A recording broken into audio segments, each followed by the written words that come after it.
Today's date is October 26, 2025. We're having an Israeli-Palestinian Confederation simulation with Ahmed Alsemeiri. We are proposing a federal government for the people of Israel and Palestine based on constitutional principles, a democracy with separation between three branches of government within the federal government: the legislative branch with 300 parliament members, executive branch with the president and vice president, and a judicial branch, all equal to the Palestinians and the Israeli people together.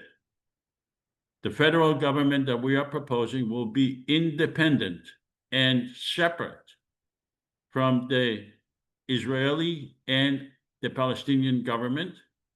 It will give it a veto power on legislation that violates the sovereignty of the Palestinian or the Israeli government. But other than that, it will be completely independent and will not be created by the governments of Palestine or Israel. You can see our constitution at ipconfederation.org, and you can read about how this federal government will be created and how it will function within the entire area of Israel-Palestine.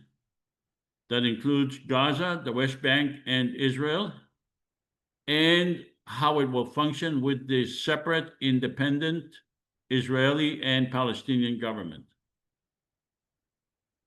The Constitution is available in 3 languages: Arabic, English, and Hebrew. You can reach me at you could reach me at josephavassar@gmail.com. Today's guest is Ahmed Alsemeiri. Ahmed Alsemeiri was born and raised in Gaza, Palestine, growing up as a person with disability in one of the world's most challenging environments, profoundly shaped his lifelong commitment to peace and human rights. Ahmed is blind and he is not able to see the slides, but I went through those slides with him before, and I think he is familiar with what we are doing in the simulation. About a year before the current war, Ahmed left Gaza to pursue his studies in international social work in the Netherlands. While he continues his education abroad, his entire family remains in Gaza, where they have been repeatedly displaced for months and have lost their home in the ongoing conflict. Ahmed is a dedicated peace activist and a strong advocate for the rights of people with disabilities, especially those living in conflict zones. He combines academic knowledge with lived experience to address questions of human rights, dignity, and inclusion. As a public speaker, Ahmed has shared his insights on international platforms, including with Amnesty International, raising global awareness about the Palestinian-Israeli conflict and the struggles faced by people with disabilities in war-torn regions. Ahmed, beyond his activism, Ahmed is also a writer and a podcaster, using storytelling as a powerful tool to build bridges between cultures and communities and to foster understanding, empathy, and hope. On November 23rd, we will have Bernie Sanders' previous advisor, Matt Duss. On December, so we're not going to have a simulation on November 9 because I will be traveling to Israel, Palestine. So after November 9, our first simulation will be on November 23rd with Matt Das. And on December 7th, we will have Ali Safran, an Israeli community leader and peace activist from Kibbutz Sasa in the Upper Galilee. I believe he advocates for a two-state, but he seems to be open to the idea of a federal government in Israel, Palestine. I met Ali in May of this year in Sheikh Jarrah in Jerusalem. He led a group of activists and spoke in favor of maintaining Palestinians in Sheikh Jarrah in Jerusalem. On December 21st, we will have Professor Ron Newald. He's a French professor in Paris, and he will speak about the biblical education in Israel and how it relates to the Israeli-Palestinian conflict. We are demonstrating how a federal government that gives a veto power to the Israeli and the Palestinian governments could make peace. Even though it gives a veto power to the Israeli and the Palestinian governments, it could pass legislation that thread the needle, meaning that would pass the entire Israeli-Palestinian parliament, meaning Israeli-Palestinian parliament in the federal government. It would give a veto power to the Palestinian and the Israeli separate governments, and those governments will not veto reasonable legislation, even if they have the power to do so. And that's what we are demonstrating. We are not dictating policies to the federal government. We are demonstrating how the federal government could function. We would appreciate your questions anytime during the simulation. Nasir is here. He will be monitoring the chat feature, and he will translate your comments to questions and will convey those questions to us during the simulation. But please ask a lot of questions, because the questions clarify what do we mean by a federal government. This is a short video that explains what the federal government would look like, or the confederation government. By the way, we use those terms interchangeably.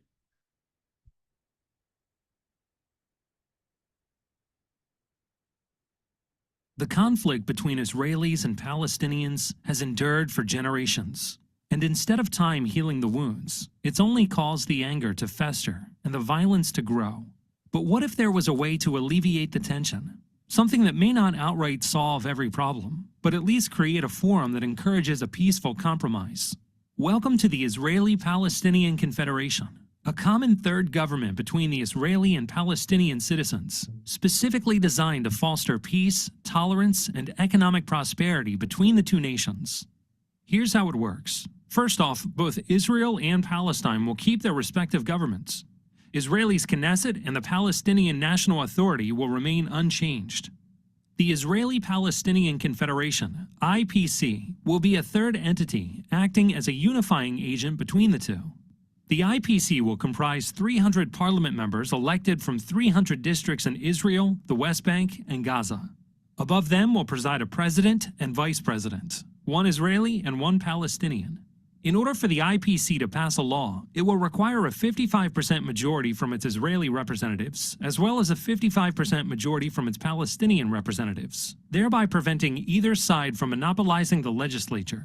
Of course, the IPC won't undermine the political power of either the Israeli or the Palestinian government. At any time, Israel or Palestine may veto a law passed by the IPC. If neither side vetoes, the law is passed. And the two nations are another step closer to resolution. Please help us make this a reality.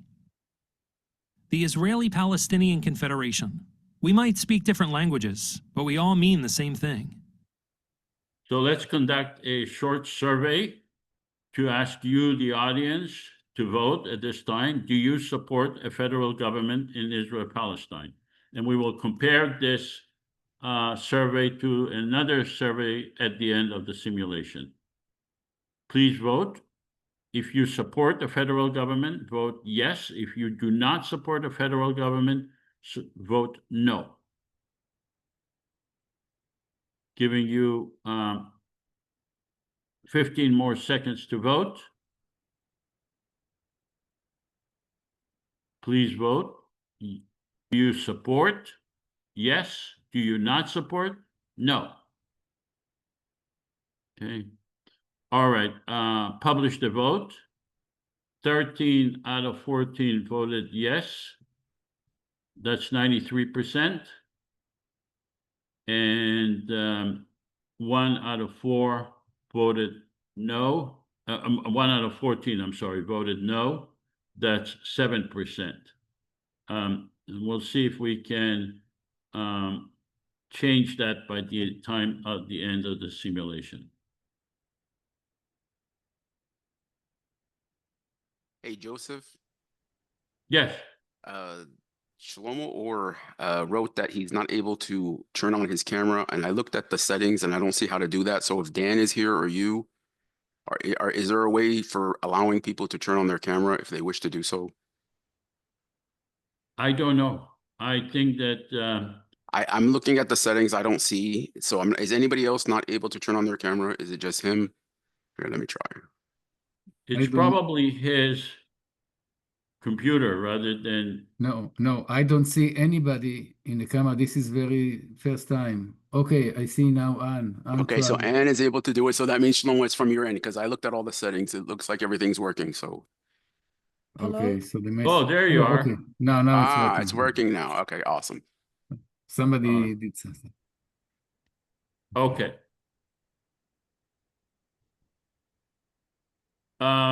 We are using the term confederation and federation, and also in the Constitution.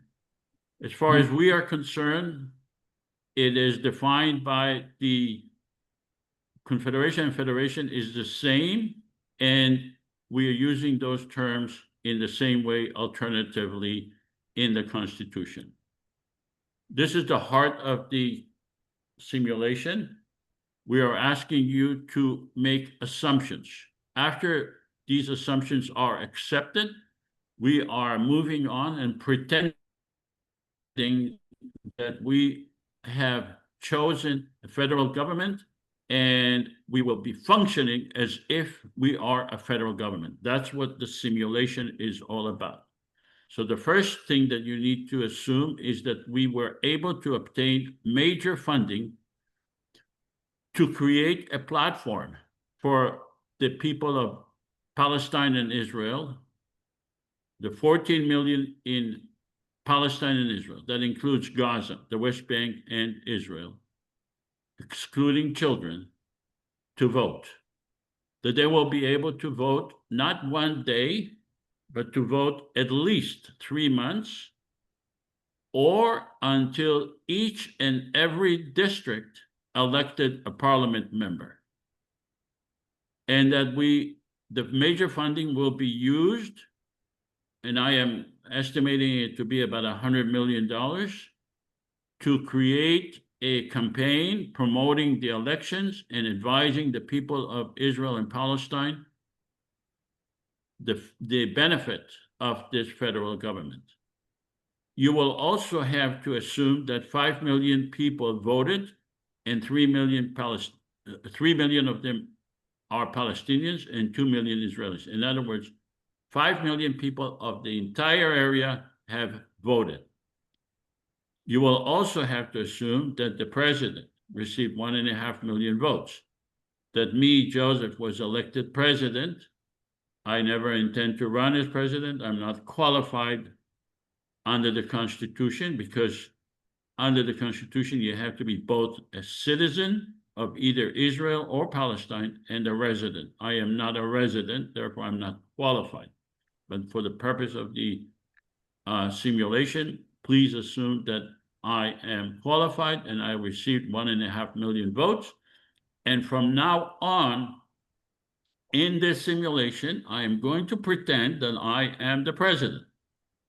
You will also have to assume that 300 parliament members were elected, and I will ask each and every one of you, with the exception of Nasir, who I will ask to be the president of the Prime Minister of Israel, and the exception of Ahmed, who agreed to be the president of Palestine. I will ask each and every one of you to be a parliament member, either Israeli or Palestinian. Before I turn to Ahmed and ask him his opinion about these assumptions, do you have any questions regarding these assumptions? Please ask now. Do you have any questions, whether you don't understand any or one of the points in the assumptions? Okay. Let's go to Ahmed. Ahmed, we met before. I presented these assumptions to you. Can you hear me What now? are your comments or your questions regarding these assumptions? Can you hear me? Yeah, we hear you. Yeah, hi to all, and I hope you can also see me because I'm not Yes. sure. So yeah, about the assumption, I found them very interesting, and I'm really curious to know how things will go. Yeah, Can you speak a little louder? I said about the assumptions, I'm curious how it will go. Yeah, and I find them very interesting. Yeah, but I want to know Right. whether you think these assumptions, if we are able to obtain major funding to promote the federal government and to promote the election, are these assumptions, based on your experience as a lifelong resident of Gaza, are these assumptions realistic? I believe it could be hard to do, like if you want to do it on, and to make it real. I believe it's going to face a lot of challenges. Yeah, Like what? like for example, I believe some people won't even consider this as a good idea, maybe. And yeah, for me, based on my understanding, I would support it. Yeah, but I feel like Okay, yeah, so you're saying some people will not think that it's a good idea. Well, these assumptions take that into consideration. We are not saying that all people will vote. We are saying 5 million would vote. We are saying that 3 million Palestinians would vote and 2 million Israelis would vote. We are not saying everyone would vote, obviously. Yes, yeah. Even to reach this 3 or 5 millions, also, I believe it's going to take yeah, a lot of effort to do so. What And are the problems if we have an election that would last 3 months? What would be the blocks? What would block people from willing to participate? What would block Palestinians in Gaza, where you lived, from participating? yeah, I would say first of all, the fact that Palestinians in Gaza, they don't have equal opportunities, to, for example, compare them with even Palestinians in West Bank, and let alone to compare them with the Israelis and what they have as a rights. So missing these rights or basic rights for Palestinians in Gaza, yeah, they would make them think, yeah, but what am I getting out of this? Am I going to be treated equally under this confederation? And yeah. Okay, so Gaza has about 2.2 million people. Yes. so that means that it will have approximately between 40 and 50 parliament members in the federal government. Yes. And so if you are a person from Gaza, you will be given an opportunity to vote for a parliament member who will probably, in all likelihood, will be a Palestinian Yeah. from your district. And Yes. you will be able to vote for a president or vice president. And that could be either Israeli or Palestinian. So if a person from Gaza looks at his options, and by the way, these options will be given to him using the computer or his telephone or friends' computers or friends' telephone. If he or she sees that he has the option to vote for a parliament member that would represent him in his district, and Yes. an option to vote for the president, do you think that, given that additional information I just gave you, would that motivate people to vote for the parliament or for the president?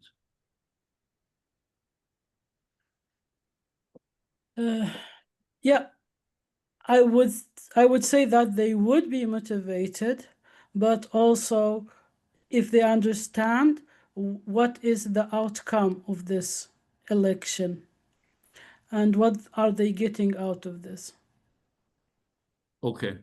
So if we have major funding to explain the benefit of the federal government, explain heavily, and to have people that are in the community who would be supporting of this, who would be endorsing this, and we have like a year time to campaign in favor of this federal election, you think that would increase the chances of people voting?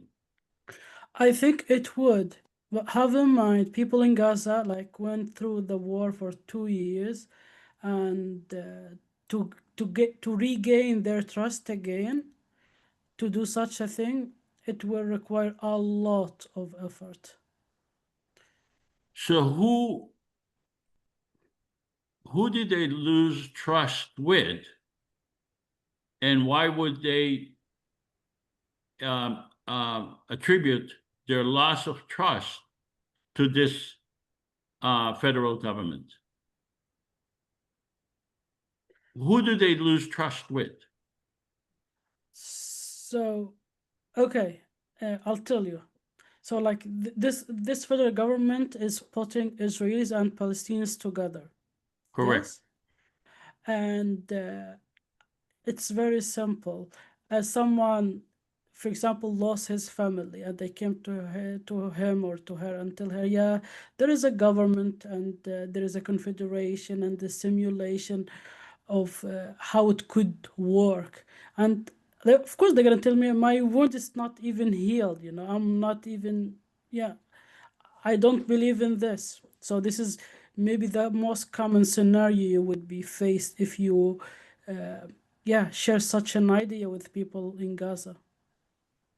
Okay, so they say, well, I don't believe in this. And then the next question is, what do you believe in? What options do you have? I'm afraid none of them is good. So I don't know. Like people would not. Yeah, they might go to different options. Like what? What Like for options do they have? To fight. it's really hard to talk in behalf of people, but I will talk based on what I know. Yeah. So I could be wrong about what I'm saying. So, for example, some people would say, no, I don't want this. Maybe I will be extremist. I will be supporting Hamas, for example. Some people, and yeah, they won't go for what you are, yeah, for what the simulation is doing. Some Okay, people, and if they understand that they can support Hamas and the federal government at the same time, that's not mutually exclusive. oh, can you explain this to me? Because Yes, we are part of the Constitution is we say we are giving a veto power to any Israeli or Palestinian governments. We are not there to replace them. We are there to work with them, regardless of what the Israeli or the Palestinian government are.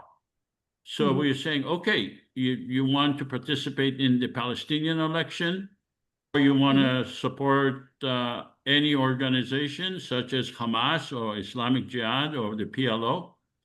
This federal, you can still do this and vote for the other alternatives that you think is better. In other words, you can vote for Hamas in their election, or for the PLO in their election, in the Palestinian election, and you can also vote for the federal government. yeah, okay. This is okay. I understand you, and I'm still like trying to grasp the meaning of the simulation. So, I want to ask you: do you think Hamas would accept such an idea? Because also this is a question of the simulation. Well, that's a In question that we should ask you. You know Hamas better. You lived in Gaza up until 3 years ago. yeah, yes. Based on my knowledge, I could be wrong. I don't think they would accept it. Okay. And when Yeah. you say they will not accept it, how would they force people? Would they intimidate people who are running? Will they punish people who are running? Will they punish people who are voting? By the way, the voting is done privately, so they wouldn't even know who is voting and who is not, but they may know who is running.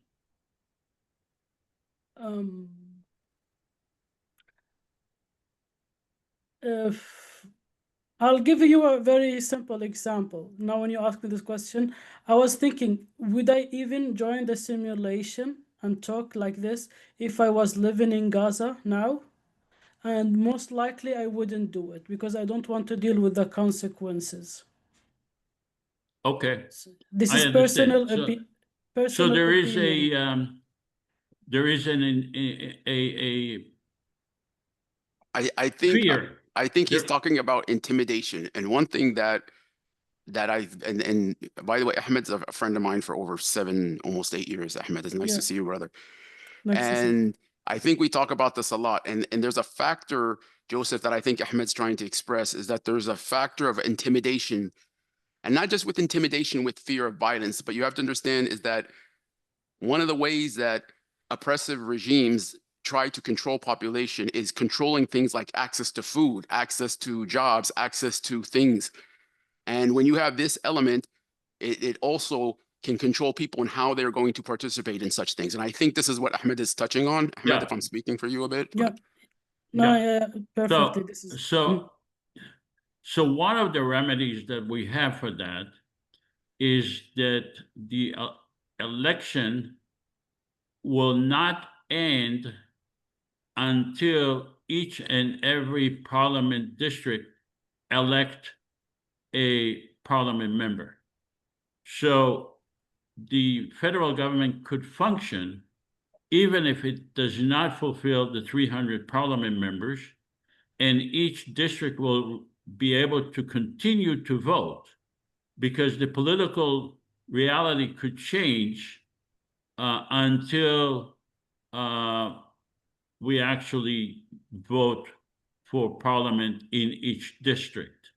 So that's why I was asking Ahmed these questions to explain that the Constitution allows never-ending or without a deadline for Parliament, because we need each district to meet the threshold in order to elect Parliament members. All right. Any questions after listening to the conversation with Ahmed? Do you have any questions regarding these assumptions?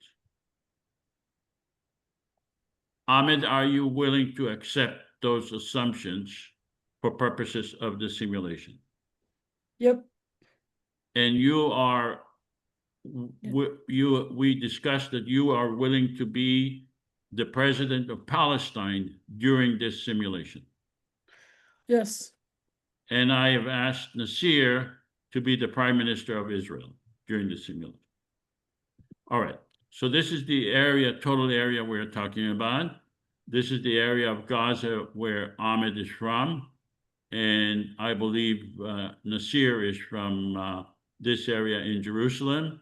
But we are talking about this whole area that is called Israel and Palestine, to have 300 parliament members, each parliament member representing 47,000 people. And I'm going to be asking you, the audience, to act as parliament member in this simulation. So please make your decision whether you are a Palestinian parliament member or Israeli parliament member. And keep in mind that you will remain a parliament member throughout the simulation. And I'm asking you to be intellectually honest and to remain representing your district, and to decide when we vote whether the legislation we are proposing would benefit your district. You are representing your district. So please publish the votes. Okay, so Ahmed, for your information, we have 8 Palestinian parliament members in this simulation. We have 5 Israeli parliament members in this simulation. They will be asked to vote during the simulation. And if the legislation we vote upon violates your sovereignty as the president of Palestine, you will be given a veto power. But if it doesn't, you are not given a veto power. You are not allowed to vote in the election because you are the president of Palestine, meaning you are not part of our federal government. You are a president of another government, and the same with Nasir. You are not allowed to vote. And by the way, I am not allowed to vote, and so is Dan. All right. Let's go to our first order of business, which is ratifying the Constitution. Libby, would you be so kind as to read out the Constitution? Palestinians and Israelis are entitled to equal rights under the law and guaranteed human rights and freedom.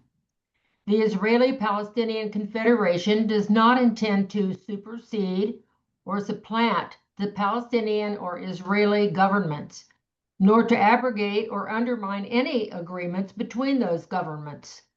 We recognize the need to work with the Israeli and Palestinian governments. Our purpose is to resolve conflicts and to expand the relationship between Palestinians and Israelis in a fair and equitable manner. We believe in equal rights under the law, guaranteed human rights, and freedom for all. We voluntarily give the legislatures and the governments of Israel and Palestine veto power over legislation we pass relating to the domain of control of those governments. We believe in the separation of power between the legislative, executive, and judicial branches. We believe in the creation of a permanent secular government for all the people residing in Israel and Palestine. We believe in having a separate judicial branch relating to IPC legislation with Israeli and Palestinian judges with a system to avoid biased decisions based on nationality. So this constitution basically says that we are a separate government, but we do not intend to undermine the Palestinian or the Israeli government. We are promoting, working with those governments and giving them a veto power if we pass legislation that violates their sovereignty. Before I go to Ahmed, does anyone have a question regarding the Constitution? This is a short version of the Constitution. The long version is what I showed you at the beginning. It's on our ipconfederation.org. Does anyone have any questions regarding the Constitution? All right. Having no questions by the audience, let's go to Ahmed. Ahmed, do you have any questions or comments regarding the Constitution? No, I hope this constitution someday will be reality. Yeah. Okay. Yeah. So let's go to the all of the parliament members. So since you are a parliament member, you must accept the Constitution. Otherwise, you will be expelled from the parliament. You can still be a citizen of Israel or Palestine, but you have to accept the Constitution, because theoretically, when you ran for parliament, you agreed to accept the Constitution. And now it's time for the parliament to ratify the Constitution. Let's have the Palestinian parliament members please ratify the Constitution. Palestinian parliament members.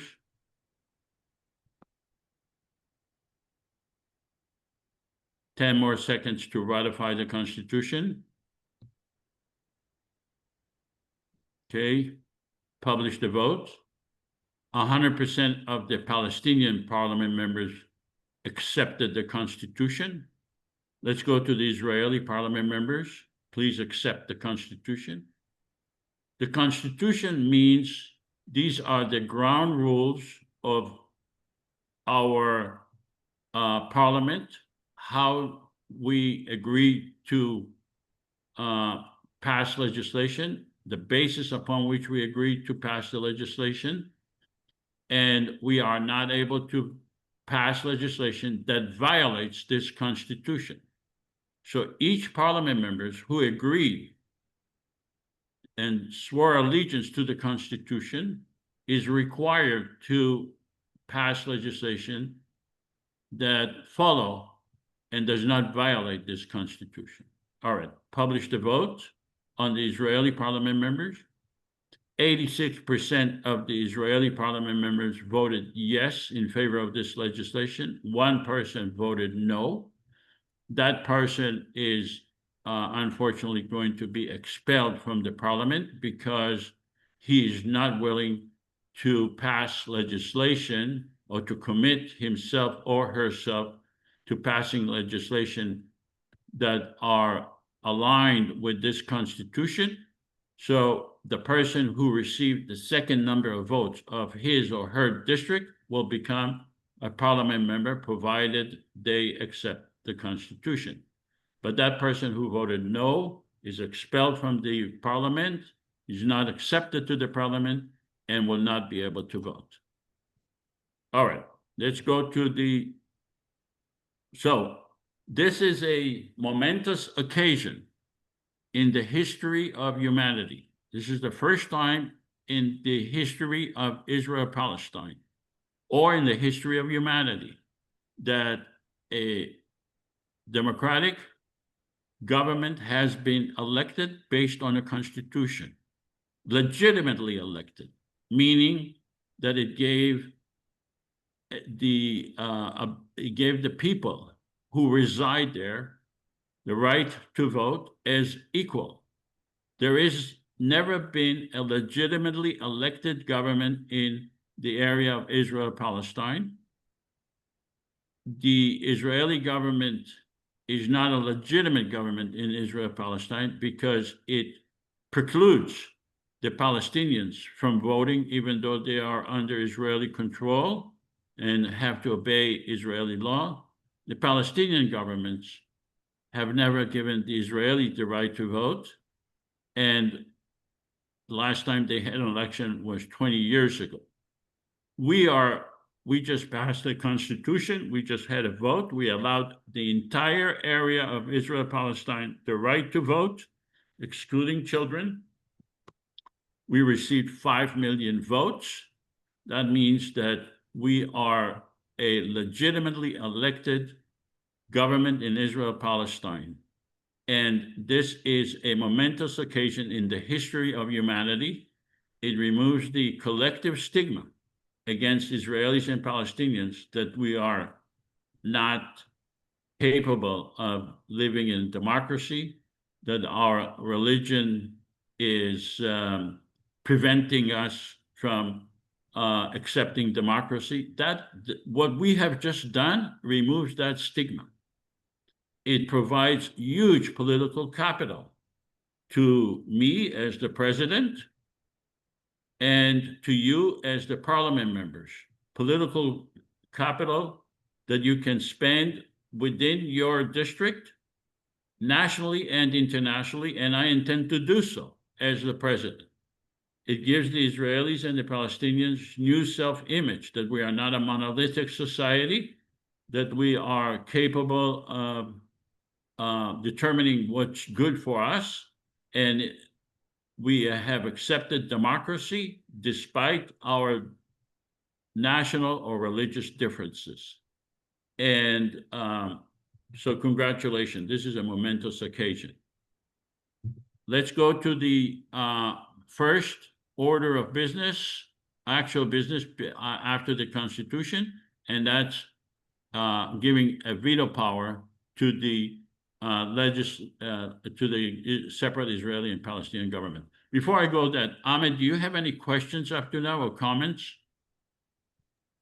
No, I don't. All right. Libby, would you be so kind as to read this legislation about veto power? All right. The Confederation is the government of the entire population of Israel and Palestine from the river to the sea.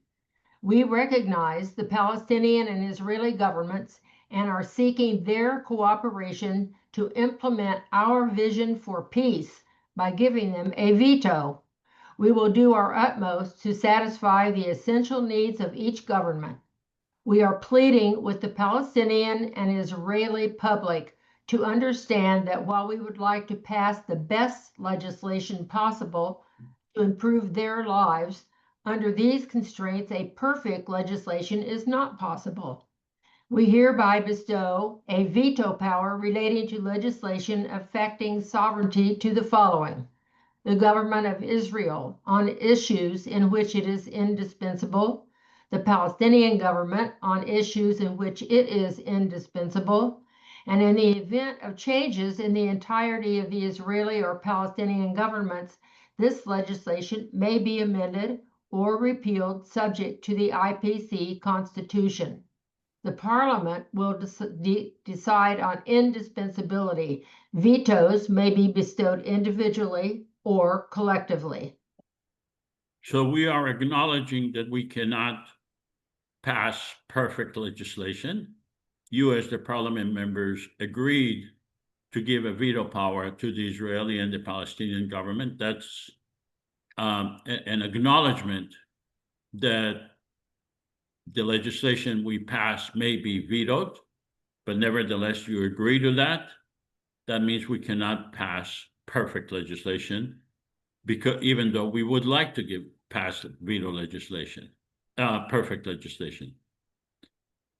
We agree to give a veto power to the Israeli and the Palestinian governments because we have no choice if it violates their sovereignty. So on issues relating to the use of land, police force, removal of the wall, they will have a veto power, an example. But relating to issues that are not indispensable, then they will not be having a veto power. The reason we give them a veto power, many reasons.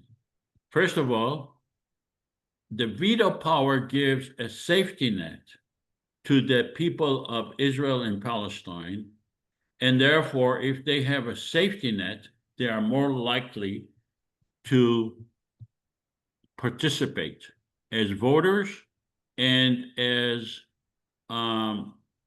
candidates. So Ahmed said, do you think Hamas will agree to that? Well, they may agree to that, and the Israeli government may agree to that if they know that they are acknowledged by us and that they are given a veto power. So it increases the likelihood that not only the people of Israel and Palestine will participate, but we will not be opposed by the existing powers in Israel-Palestine. So we cannot just assume that Hamas or the PLO or the Israeli government will oppose, because they also realize that they have no way out of this conflict. They realize that. And they are looking for a way out, but they're also looking for a way to save face.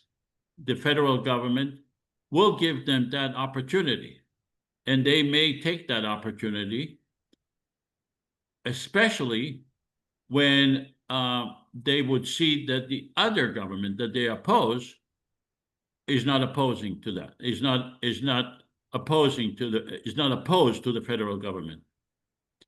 The veto power also sends a message legally and politically to the other governments that we do not intend to undermine them, that we intend to have a honest discussion, competition with those governments for the hearts and minds of the people of Palestine and Israel.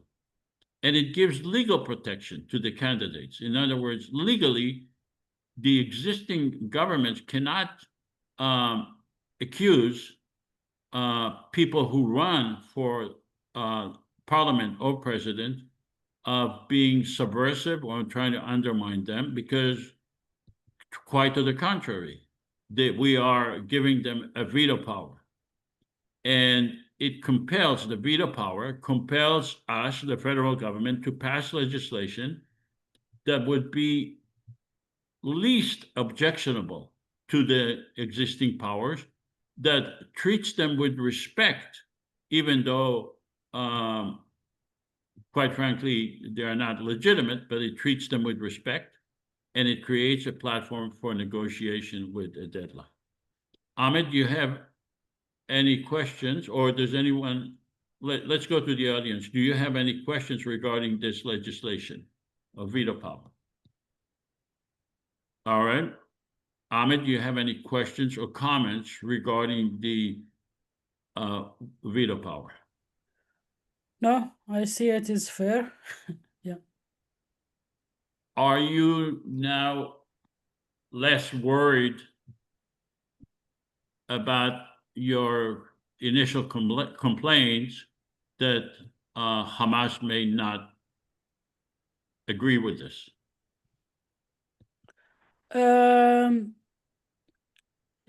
The idea is, yeah, to start with, Hamas part of other people living in Gaza and in Palestine. So yeah, it's after all, the president who is leading has the opportunity to veto whatever they think harms them. Then I think it sounds to me fair. In other words, let's say we pass legislation and we see, and the parliament says, oh, Hamas is not going to allow you to implement this legislation, okay? And then we say, okay, let's give Hamas a veto power over this legislation and present this legislation to them and ask them, are you going to veto? Are you going to prevent us from implementing this legislation? Or are you willing to work with us to implement this legislation for the people, for the purpose of for the improving the lives of the people in Gaza, the West Bank, or Israel. Yeah.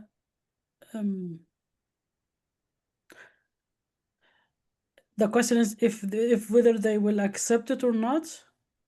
Will they be willing to play ball with us? Yeah, I'm not sure, to be honest, but to me it sounds fair to do so. Well, they are participating and cooperating right now. They signed an agreement with Israel regarding what to do.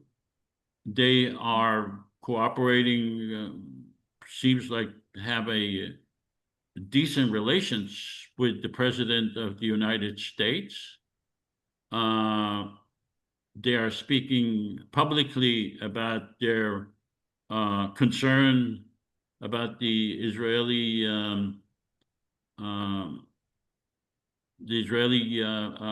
hostages that are still there.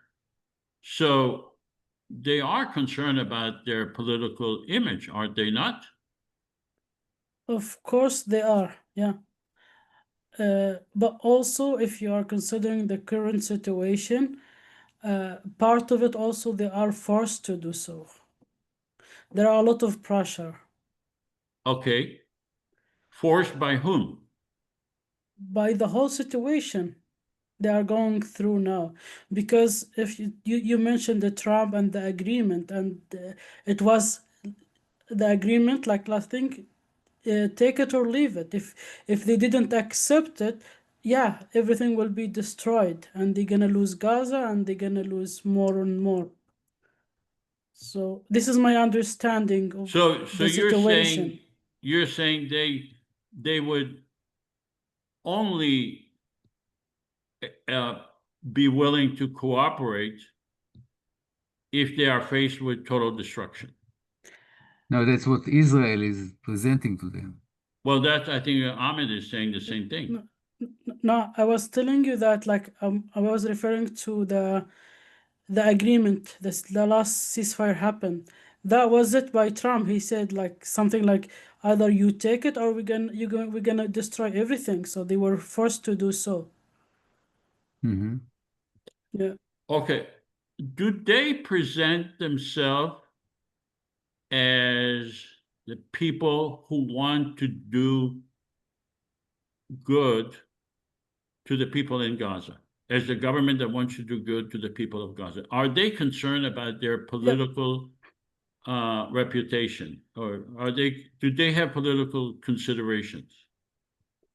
I think, yeah, they want the good of their people. Of course, they want the good for people in Gaza. This is what they say and states publicly. Who are they? All right. He was asking about Hamas, so I refer to the for Hamas. Yeah, obviously Trump doesn't care, right? And the Americans don't care. All right.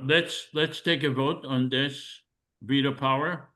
Palestinian parliament members, please vote. And by the way, you don't get a veto on this legislation, President of Palestine. Yeah. Please vote.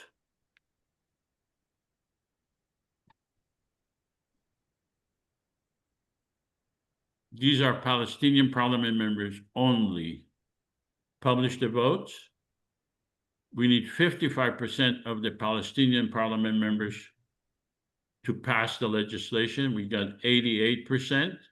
Let's go to the Israeli parliament members. Please vote. Israeli parliament members, do you support this legislation to give a veto power to the Israeli and the Palestinian parliament members, Israeli and Palestinian governments? Please vote. Israeli, we need 55% of both Palestinians and Israelis. Now the Israelis are voting, and publish the vote. 100% of the Israeli parliament members passed the legislation. So this legislation has passed, and it is the law of the land. The government of Israel and Palestine are not given a veto power over our legislation to give them a veto power. All right.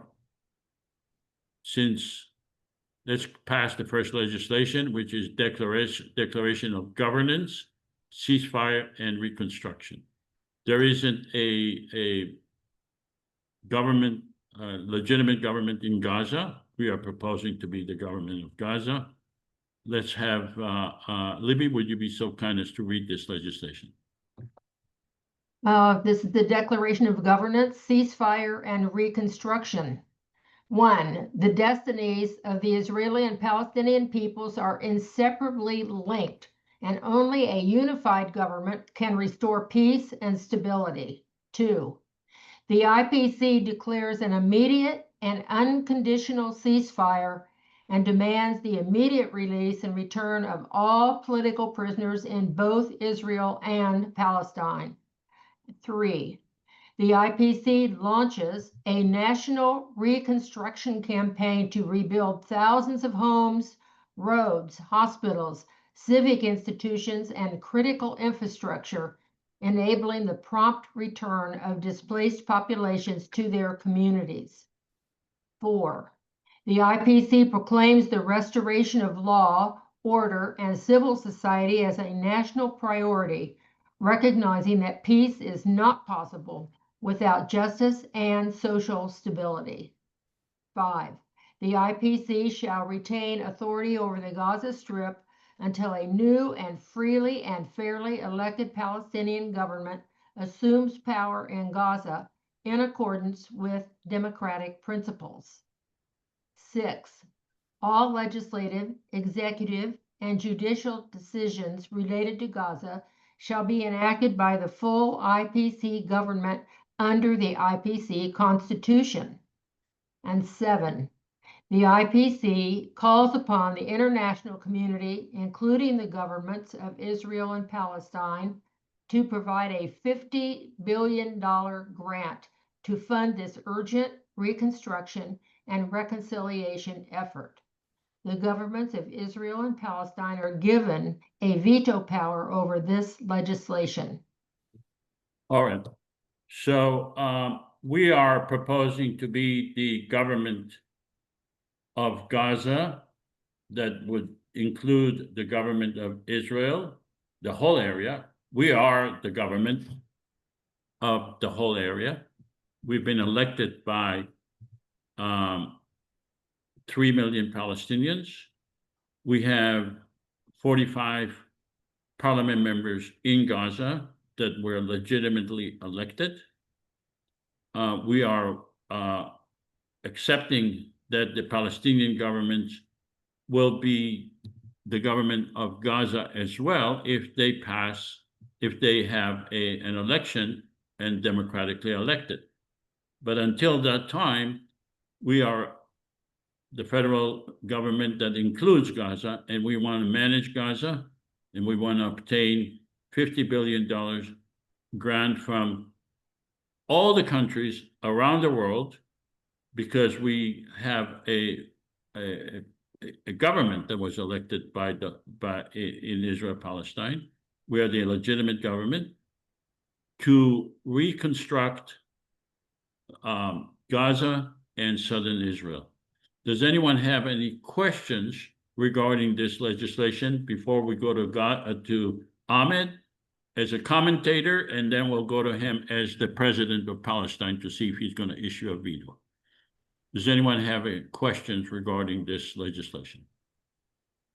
I think when you use the term that there is no legitimate government for Gaza, I think this is a very dangerous term. Even though the Palestinian Authority hasn't had an election in decades, considering that there's an occupation, considering that there's a siege, considering that there's been interruptions of proposed elections and stuff, it puts this type of language is very offensive to the Palestinians, because it basically saying that we're going to put this is like the British mandate. And I'm speaking now as a Palestinian, not as an Israeli prime minister, but I think that when you use this kind of language, you're coming down on the Palestinian side. You would never use this type of language against Israel, a country that controls where 50% of the population that live under its control have absolutely no voting rights. Now, that would be a country that you would call illegitimate, even though they do have elections, because half the population under their control are not able to participate in their elections. So why would we say that the Palestinians in Gaza have no legitimate government, but at the same time, the Israeli government is looked on as legitimate?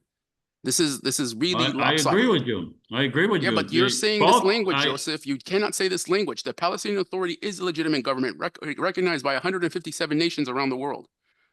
To say that there is no legitimacy and we are going to come and rule these people until they can get their act together and come up with a democratic process to elect a government, this is condescending. And I think that when this confederation brings such a model and presents this, you're coming to me with something that is basically acceptable to Israel because it's fitting their purpose. We're sitting here trying to nurture this child because he's a big baby cry, rather than saying this is what's right for the Palestinians. This is what needs to be done for them. You know, I feel that all the time we're pandering to these people because they have the upper hand and they're supported by a superpower. Well, I think both of them, he said, because the PA, for example, there haven't been elections for a long, long time. So in that sense, it may not be legitimate. And the Israeli government is illegitimate because, as you said, actually the only government in this region that is legitimate is actually Hamas, which is funny, but this is true. They were elected by democratic elections and all of that, and it was actually verified that it was very fair elections. So it's tricky. We are not the government of the Palestinian people. We are not the government of the Israeli people. We are the government of the whole area. Our perspective is the entire area. Okay? And I stand by my comment that there isn't a single legitimate government in the entire area. The Palestinian people have not, the Palestinian governments, even if you say, well, they didn't have a chance to vote lately, they have not given the right to the entire area to vote. The Israeli government has not given the right to the entire area to vote. Now, what I am saying may be offensive to the Palestinian and the Israeli people. However, it is absolutely the truth if you consider the whole area as one area, and the entire area, in order to have legitimacy, should be a legitimate government should have give the entire area the right to vote. Joseph and friends, I'm new to this conversation, but I have a question which I've been considering for a while. Since Israeli citizens are eligible to vote, even if they're not living in Israel, I wonder if there's been any consideration to giving Palestinians who are not in Palestine an opportunity to register their vote as citizens of Palestine. We I think that cannot, might. I mean, I know we cannot vote if we are not in Israel. Only in Israel we can vote as Israel. You know, under the Constitution, you're eligible to vote and you're eligible to run if you are a citizen, recognized a citizen by the Israeli or the Palestinian government, and if you have been a resident. Currently, Israel recognizes citizens as those who do not live in Israel.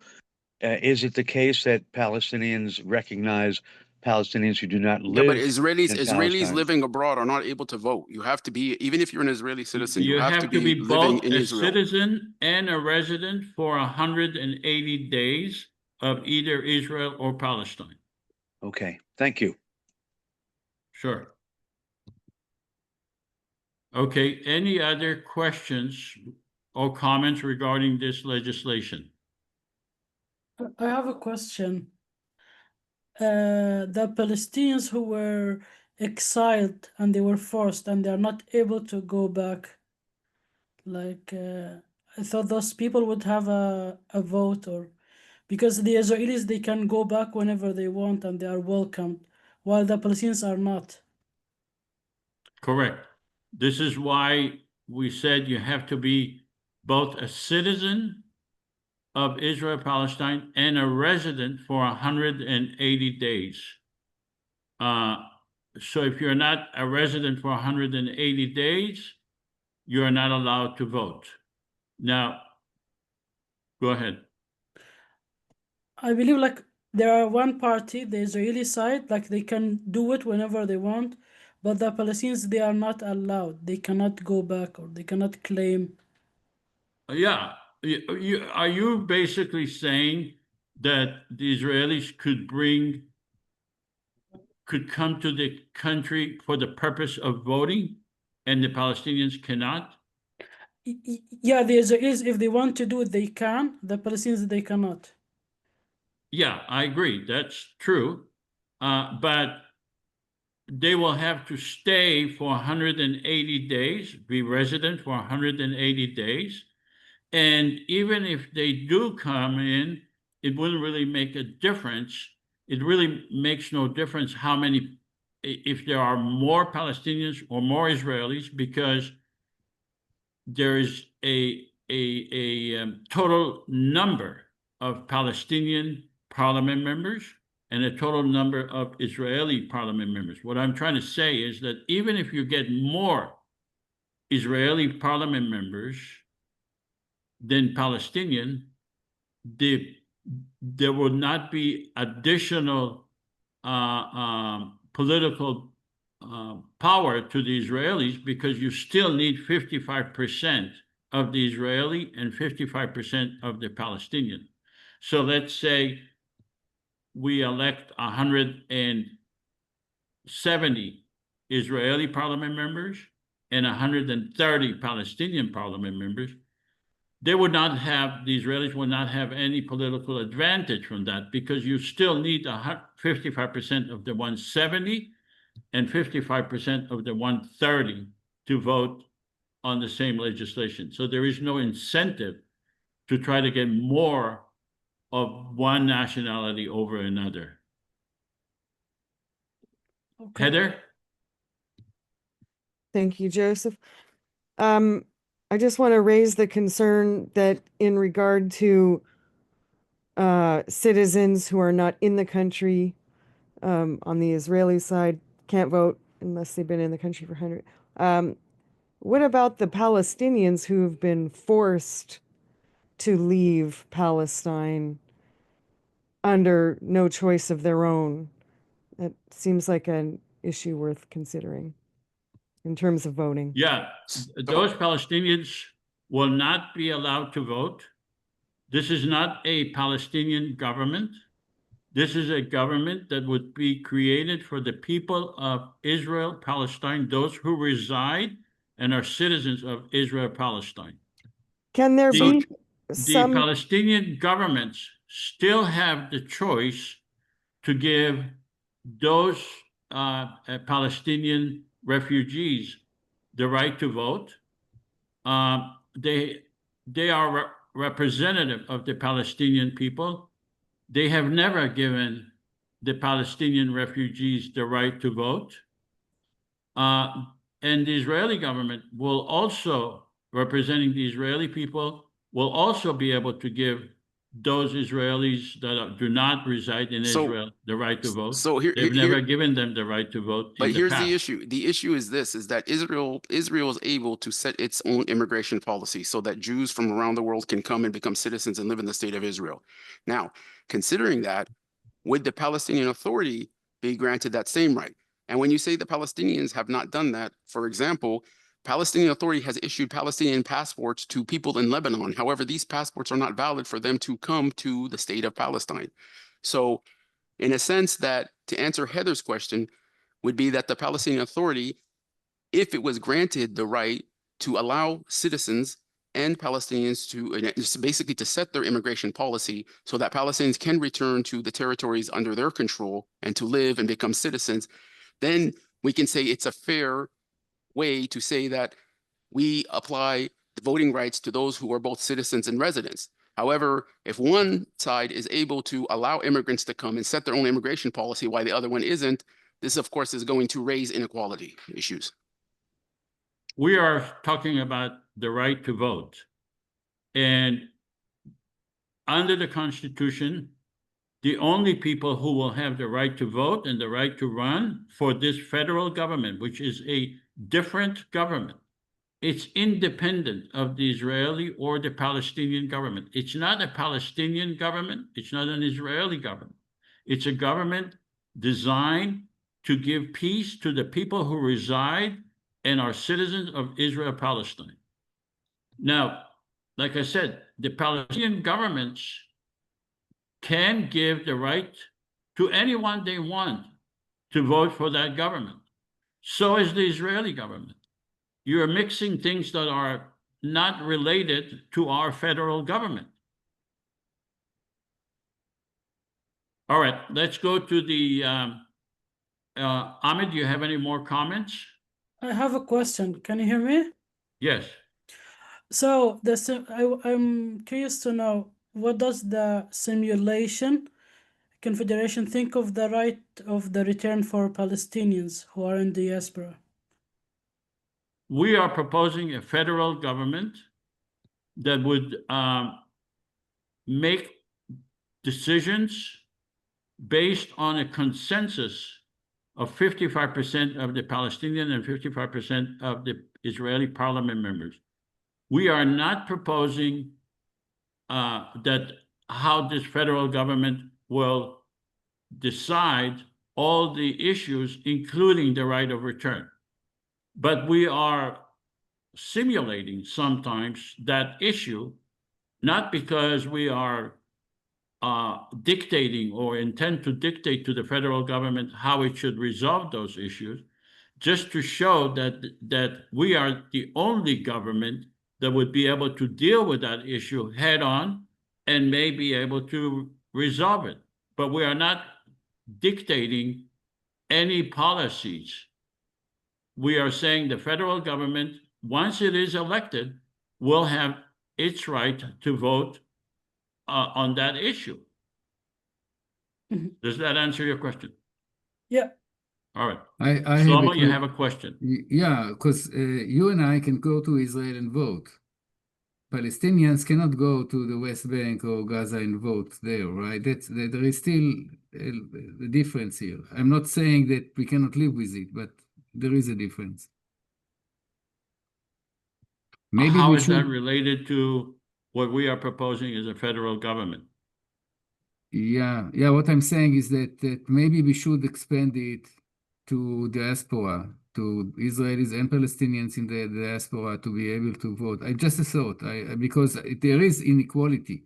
As I said, you and I can go to Israel and vote.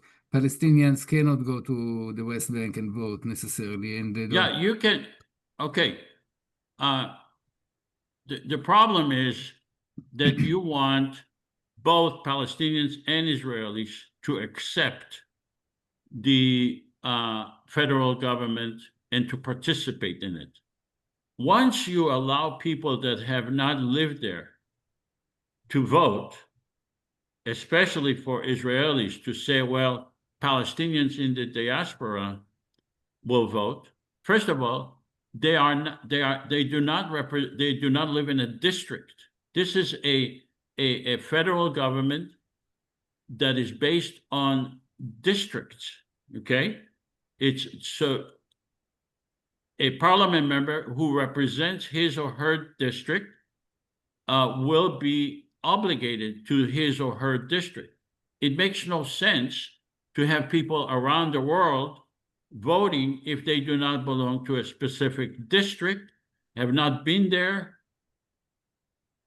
Basically, what you're saying is that if we adopt this, it's a completely different government than what is being proposed here. Heather, you have a question?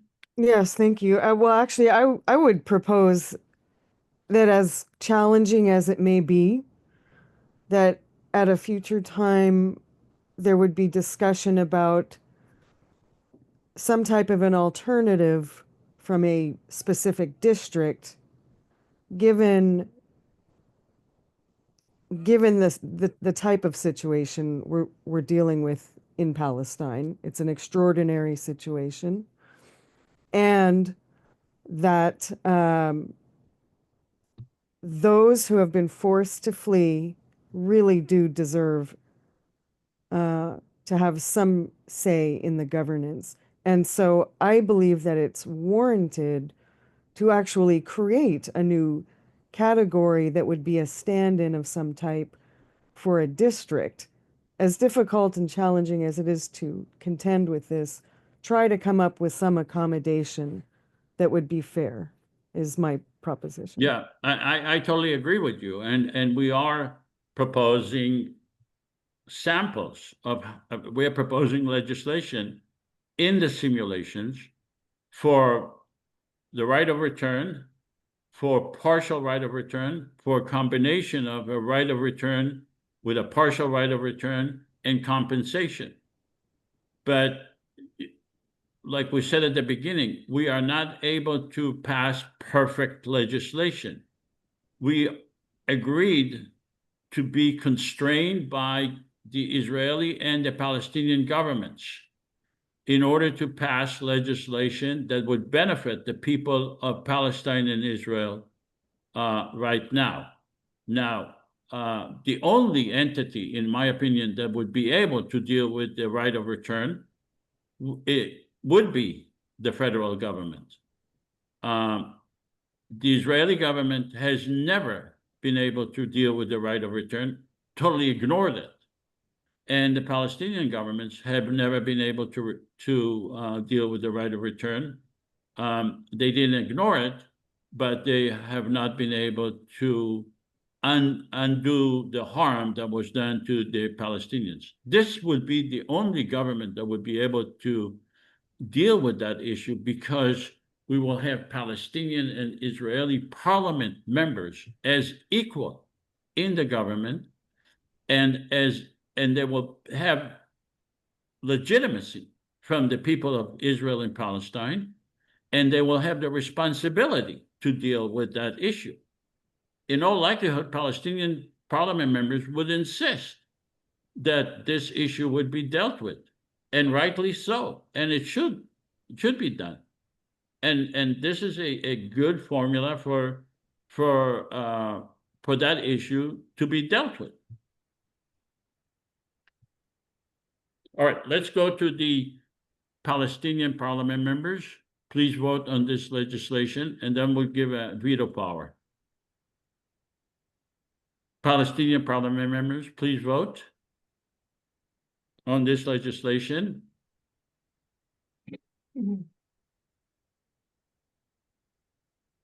Okay, publish the vote.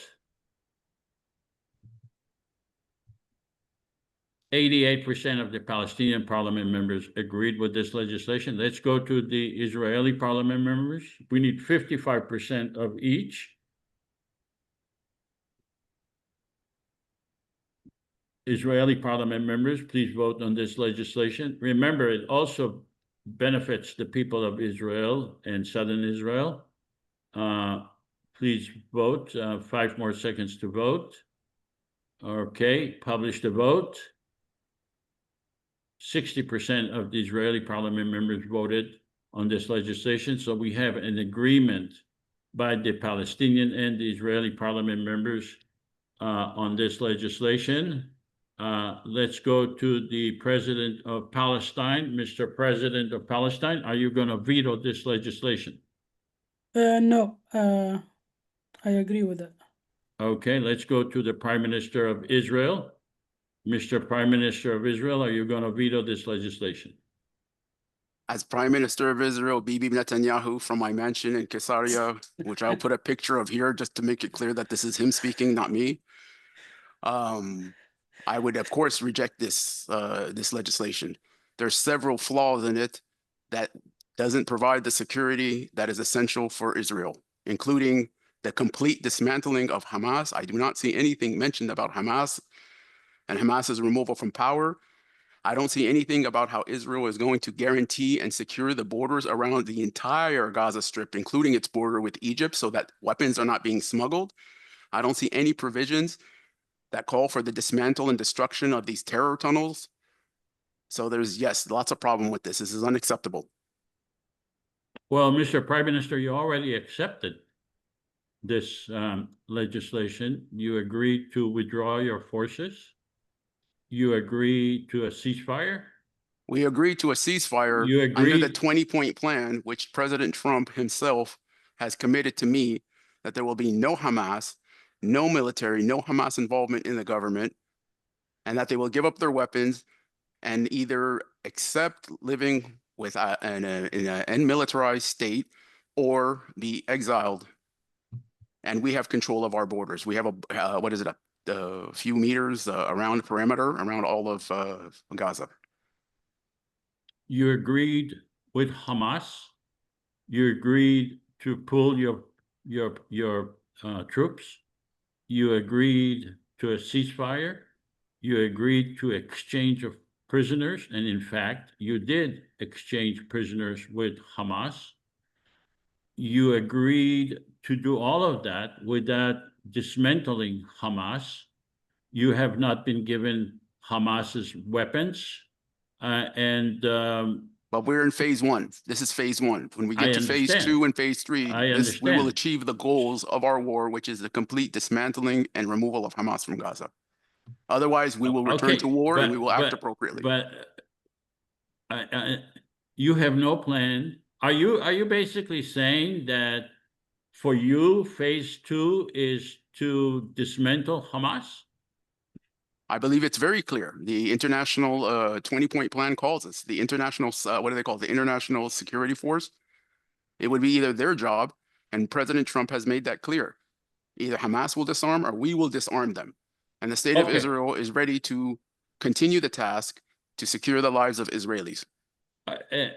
So you actually agreed to have an international force over there, and you have the opinion that the international force will be doing the fighting against Hamas. How do you expect the international force to dismantle Hamas? Honestly, in my opinion, the international force will be there for the internal security rather than dismantling Hamas. There is only one people who are able to dismantle Hamas, and that is the state of Israel and our brave soldiers. So you are basically saying that dismantling Hamas is necessary, and that the only people who could do that is the brave soldiers of your country. That means that you intend to go into and dismantle them by force.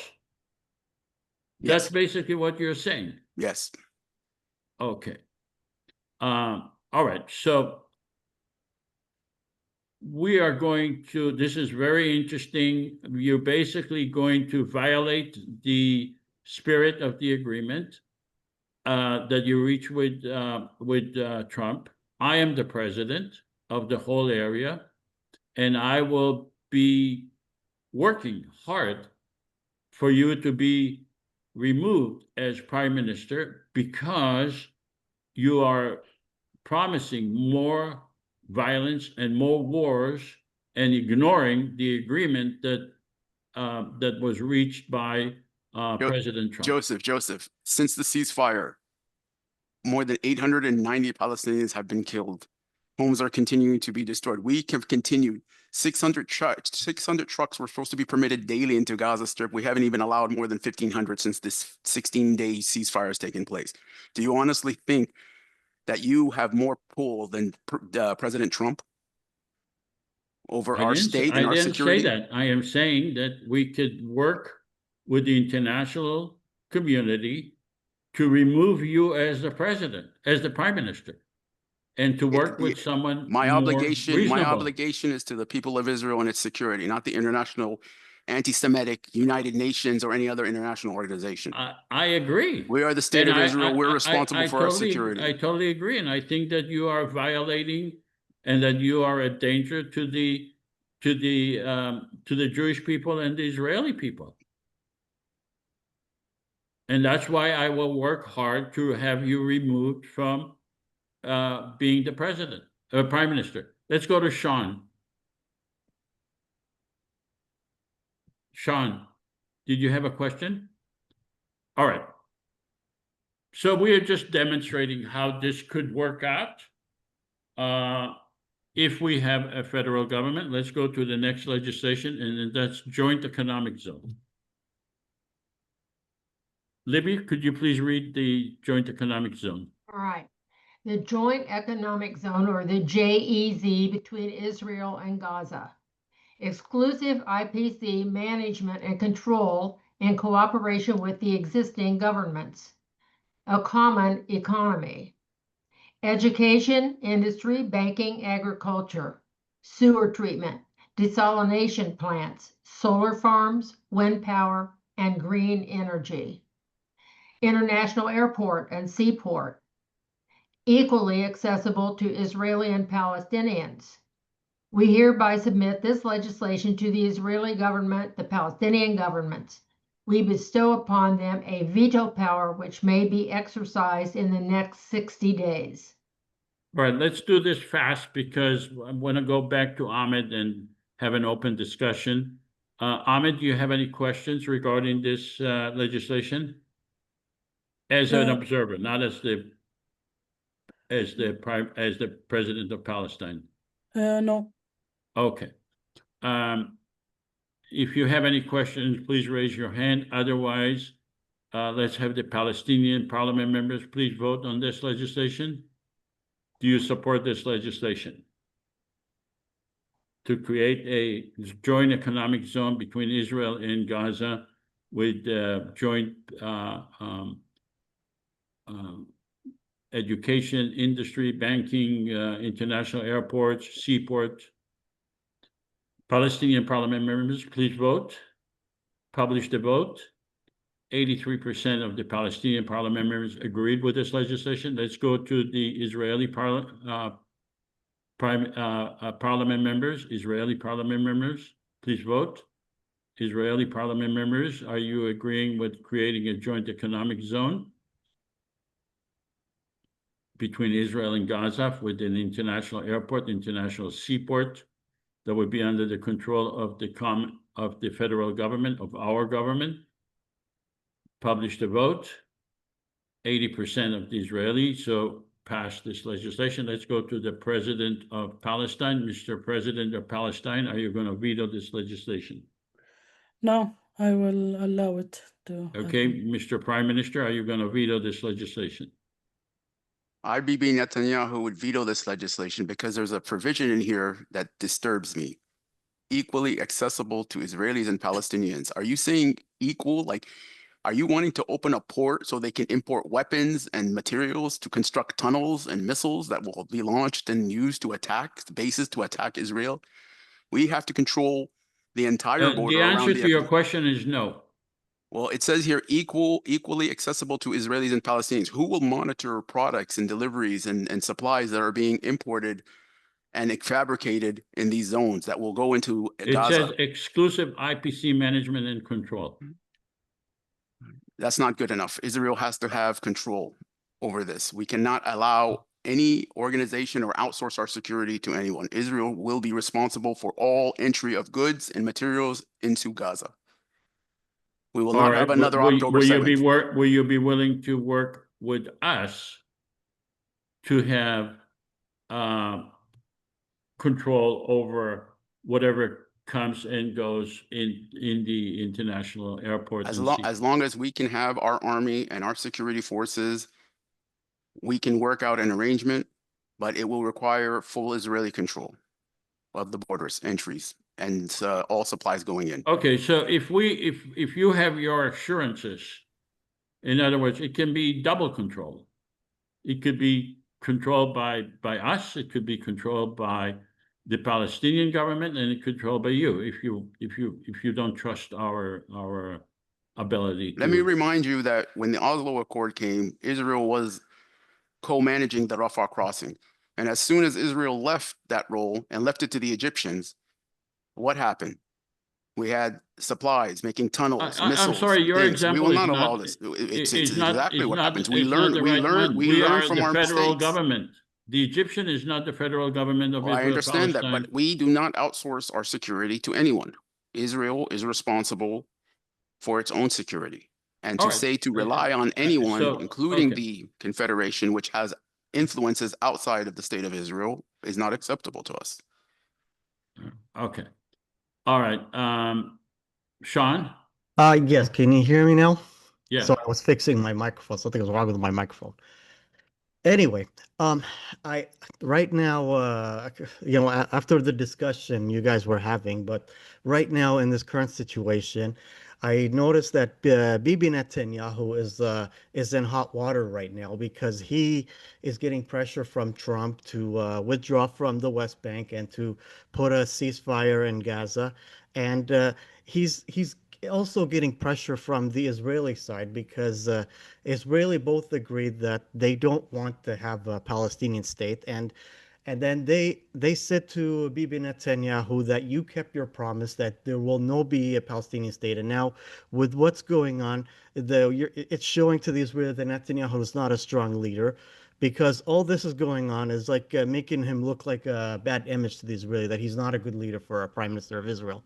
So he's basically in hot water right now, trying to figure out how he doesn't want to go further with this agreement with Gaza and the ceasefire, or that withdrawing all the illegal settlements in the West Bank, because this is what he said to the Israeli, that there will be no Palestinian state, and anything that will advocate for a Palestinian state or go further or close to that to that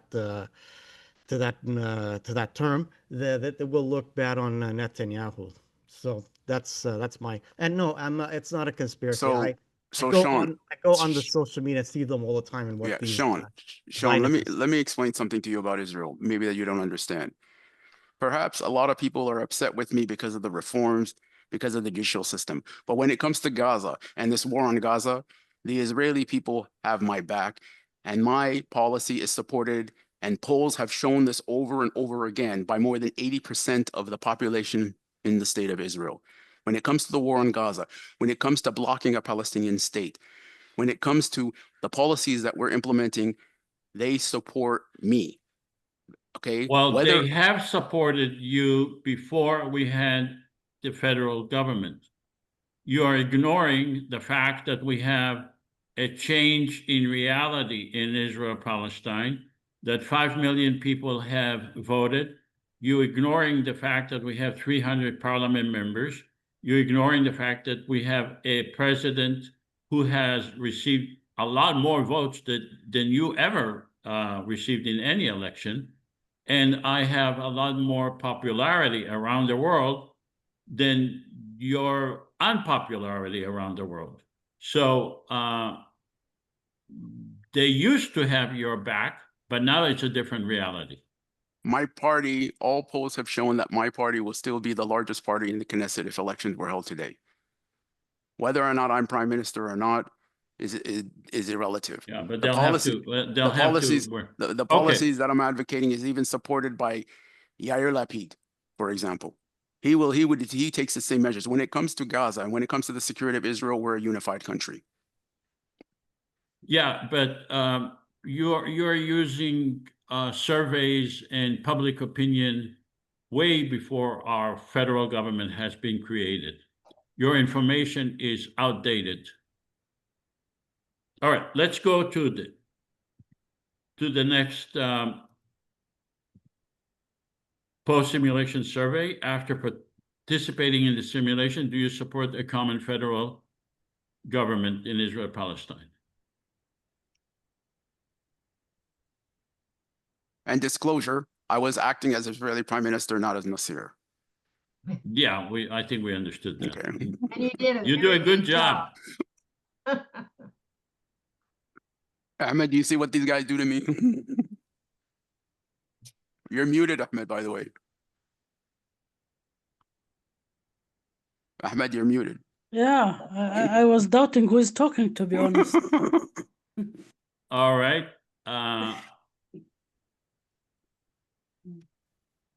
Okay, publish the votes. So now it's 100%, but it's the same number of people who voted yes. The one person who voted no either did not vote or left the simulation. I believe that the only way to resolve this, in my opinion, is to have a common democratic federal government in Israel, Palestine. That's the only way it can bring peace. The Israeli government is incapable of doing so, and so is the Palestinian governments. We can do all 9 elections securely and avoid this continued violence and spending of fortune to kill each other in Israel, Palestine. The current governments in Israel are not legitimate. They're not given the right to the people of Israel and Palestine to vote, have never given them the right to vote. We will be the only, a federal government will be the only federal government in Israel and Palestine. Now I'm going to open it up to a discussion with Ahmed. So we are done with the simulation and we are starting a conversation with Ahmed. Hello, Ahmed. I First of all, could you tell us what is your disability and how is it affecting you, and how did it affect you when you were living in Gaza? Yes, I'm a blind person.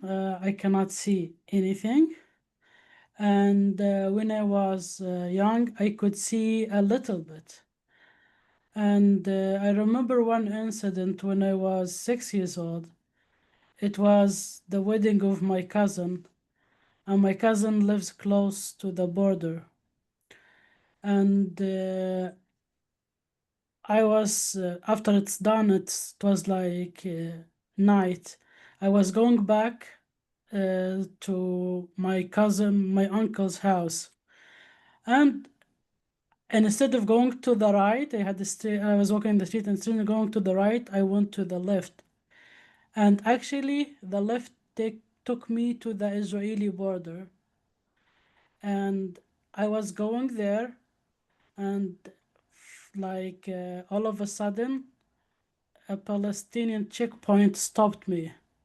And they're like, "Where are you going?" And I was like, "Yeah, going to my uncle's house." And because of my disability, I took the wrong road. And the guy was telling me, if you continued, you would be killed. Yeah. So this is like one thing I had to go through. And I have been in different places where it was bombed, and I literally felt helpless. Yeah. At what point how old were you when you lost your eyesight permanently? Okay, I have like a genetic problem with my eyes. I have glaucoma, and I start to lose my sight gradually when I was 15 years old, and by the age of 18, I went completely blind. Mm-hmm. Did you And get before, medical care? yeah, because I was born as a blind, and I went to Jerusalem. There was like an eye hospital there, and after the surgery I was able to see 35%. So I was living on this 35%, and by the age of 15, I started with this 35%, and I went completely blind when I was 18.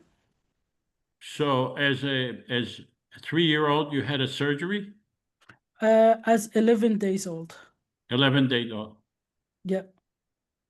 see. I also want to mention, Ahmed, before you left Gaza, you were also, I just want to know, I met Ahmed back in 2017, 18, I believe, Yeah. and we've been friends since. He learned English online, interacting with people, and his English proficiency is just amazing, as you guys can all tell. He's also was educated in Gaza, where he attended the university and graduated from the university in Gaza. I believe you studied law, right, Ahmed? Yeah, I studied Islamic law. Yeah. Islamic law. So he's probably, by the way, he's a master at Arab grammar, by the way. He's worked with me and stuff like that. Yeah. He's one of the most intelligent guys I think I've ever met. And the fact that I'm sorry, I didn't hear you say he's in NASA. No. He's one of the most he graduated from Gaza University before going to study in Europe. And he's a master, I said, at Arabic grammar. I mean, he's just, the fact of what he's achieved with his disability is absolutely remarkable.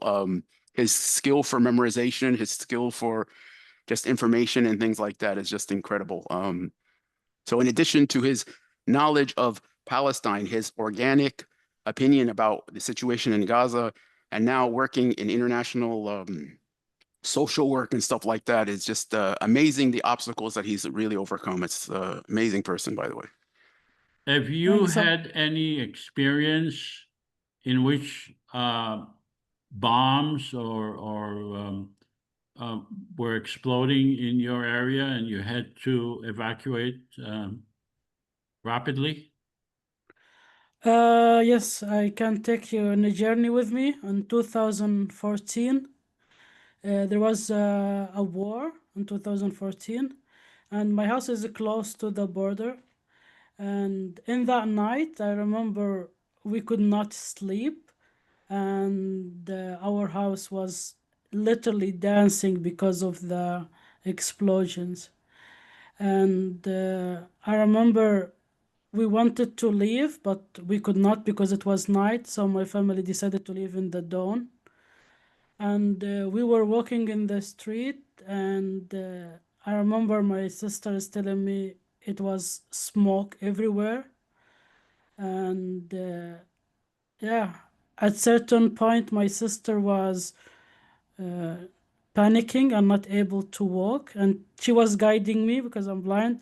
So she was holding my hand. Then the one who was guiding me was panicking, and I could not carry her. I could not do anything. I had to tell her that you are fine. I'm breathing. You can breathe too. And yeah, finally she was able to walk. And when we were walking, we reached a point where a place we have to cross a road, and there was like shots, like I could hear the shots. I remember this very well. And my mother told me, you have to bow in order to pass this cross. If you don't, you're gonna be shot. Yeah, and I was able to hear, as I mentioned, the bullets like whistling. Yeah, and we continue walking until we reach like the school for the UNRWA. And we were displaced there for 50 days. And yeah, and even living in the school for the UNRWA, it was also another struggle. Yeah, like crowded, more than 80 people in one classroom. And yeah, and you don't have, if you want to go to toilet, you have to stand in a line, so on and so forth. Yeah, this is a memory I have. I'll never be able to forget, and that was happened in 2014. Were you always a person that wanted peace, or was there a change in your life that caused you to change your perspective on this conflict? Yeah, actually, I would say I went through different stages because when unfairness and unjust, when you live in unjust place, of course this will make you think in different ways. So yeah, for me now I really want peace for my people, for myself, for my family, but this also a journey, like a long journey to reach to this. But was there an event or did you gradually develop into your thinking now, or was there an event that caused this? I would say gradually I was yeah, to reach to this. Yeah. What would And you say is the general sentiments right now in Gaza with respect to Hamas, with respect to the PLO, with respect to Israel and their future? so can you clarify more, like the question? I was afraid you'll ask me to clarify. Yeah. Sorry. They need to survive, Joseph. They need to survive. That's number one. All the rest is not important. Nasir, do you want to take over the conversation? Sure, I could do that. Did you want to re-ask that question, Joseph, before we go to Shlomo? Yeah, you asked that question and also Yeah. monitor the Sure. question and answer. Okay. Did you want to ask your, I'm sorry, did you want to ask your question, or Ahmed, did you understand his What question? is the general mood in, as far as you know, based on your conversation with your family, what is the general mood in Gaza based on the people you know with regard to their future? What are they expecting? Like I can't tell you, people just they want to have the basic rights, right of education, right to food, to be safe. Yeah. For now, after going through all of this, this is like they just like even like when I talk to my family, I told you my family displaced many times, and now like just we want to be like they are living in a tent, and the tent is really terrible in a terrible condition, and just they say now just we want to be here. We don't want to deal with the moving from place to another. So people just want they want to eat, they want to just live. Yeah. So when you say they don't want to be displaced, do you mean they don't want to be displaced from the tent they are in, or they Yeah. don't want to be displaced from Gaza? No, they don't want to be displaced from the tent they are in. This is like just like what they are asking for. Even though it's a tent, it's in a terrible situation, and yeah, they want to eat, and they want to have the basic needs fulfilled. Yeah, I can tell you that my family, like in this August, like they were going through starvation, and yeah, sometimes they would eat one meal a day, and sometimes they wouldn't. They would give it to the children. So people going through. How many do you have how many in your family, in your immediate family? I have like three sisters and two brothers. Yeah, And where are you in the family? I'm in the middle, like two brothers and one sister older than me, and two sisters younger than me. Are they all married or with Uh, children? yeah, almost all. Like, yeah.